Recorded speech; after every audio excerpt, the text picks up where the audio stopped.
Bienvenue, fidèles téléspectateurs, dans votre émission de Baron Fighter. Si vous n'êtes pas encore abonné, abonnez-vous et activez la cloche de notification.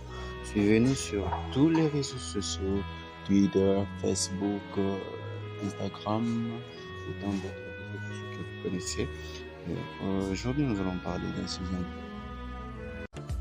Comme vous le voyez dans l'illustration, vous allez bien comprendre que aujourd'hui le sujet qui nous intéresse est celui de l'histoire de l'armée congolaise, l'histoire de l'armée nationale congolaise. Et cette histoire qui nous intéresse tous aujourd'hui, et nous allons comprendre comment et pourquoi notre armée existe.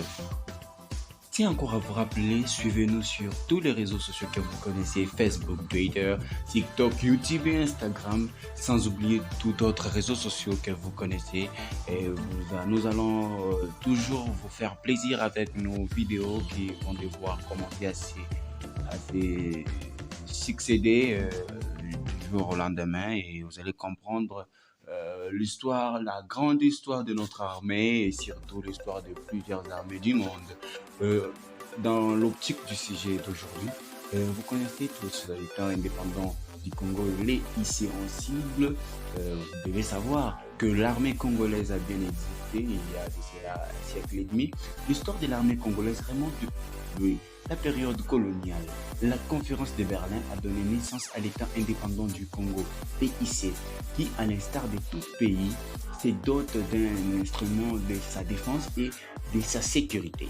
Cette force publique qui est mixte entre une armée, une gendarmerie et une police.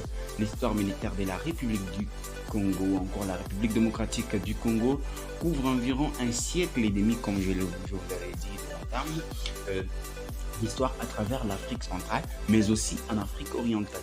Les présents articles est donc la synthèse de l'histoire ou encore de l'historique de nombreux conflits qui ont ensanglanté le pays et la région.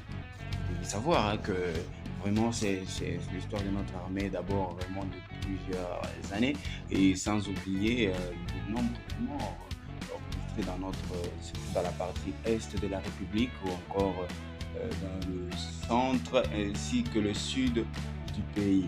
Ok, mais j'espère que vous connaissez très bien notre carte géographique. Nous avons 9 pays limitrophes, et surtout je vais vous parler du pays du sud, que nous avons la Zambie, vers Kolwezi. Vous allez voir, c'est aussi dans le sud du pays, mais il y a Kolwezi, la province de Kolwezi, la province, les chefs-lieux. Kolwezi, c'est les chefs-lieux de la province du Lalaba.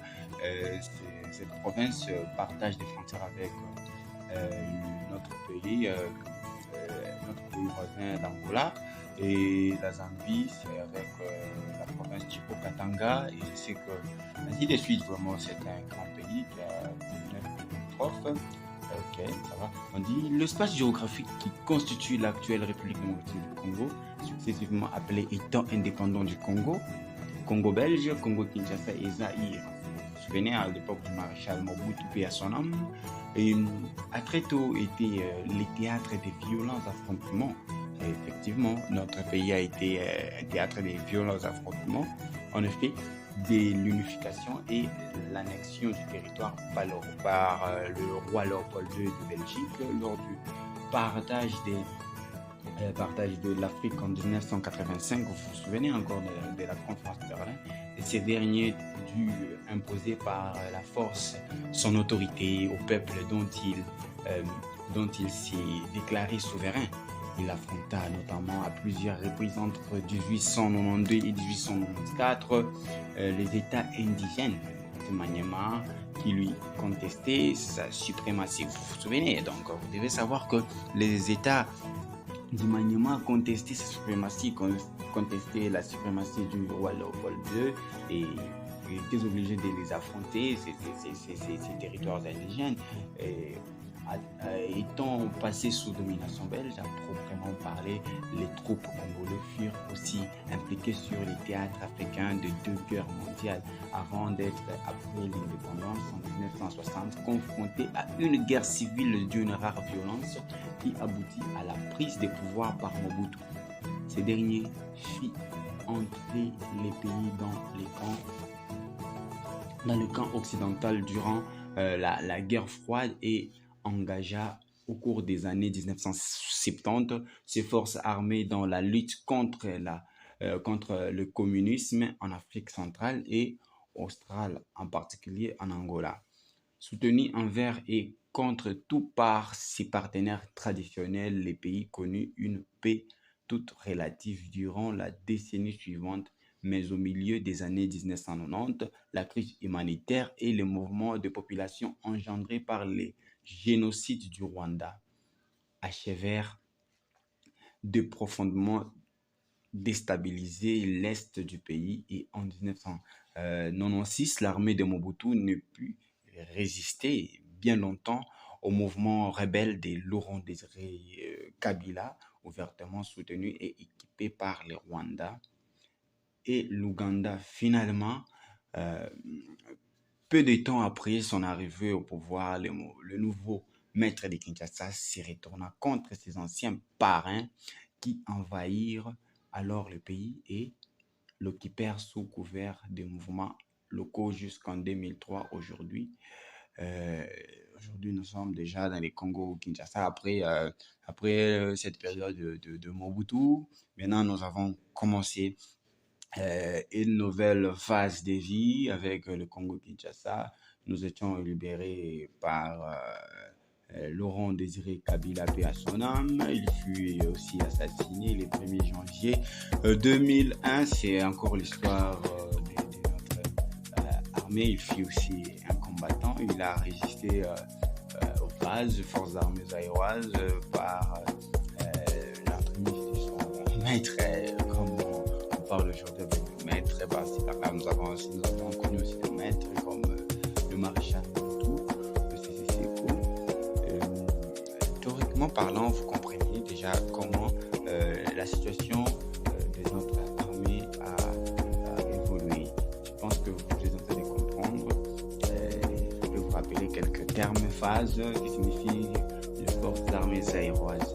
Et vous devez savoir aussi était l'armée du Zaïre, aujourd'hui appelée République démocratique du Congo, ce que vous connaissez déjà, de 1971 à 1971 à 1977, sous les ordres du président et maréchal Mobutu Sese Seko. Elle était dévouée à la protection du pays et de son régime.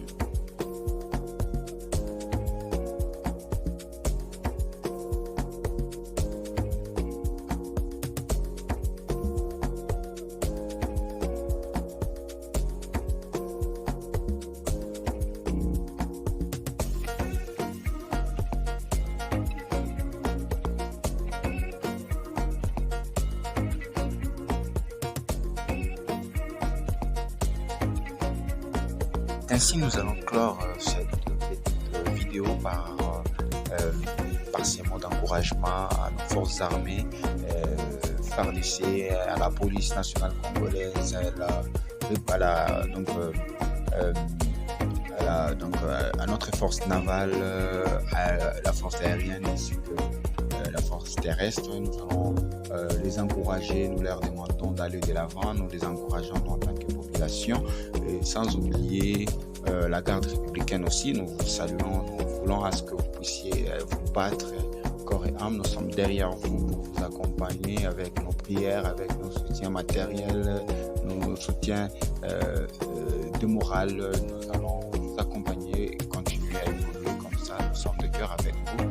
Chapeau bas à vous et surtout au commandement national de la police, de l'armée ainsi que de la garde républicaine. Vraiment vous saluer des partout où vous êtes, des partout où vous nous suivez.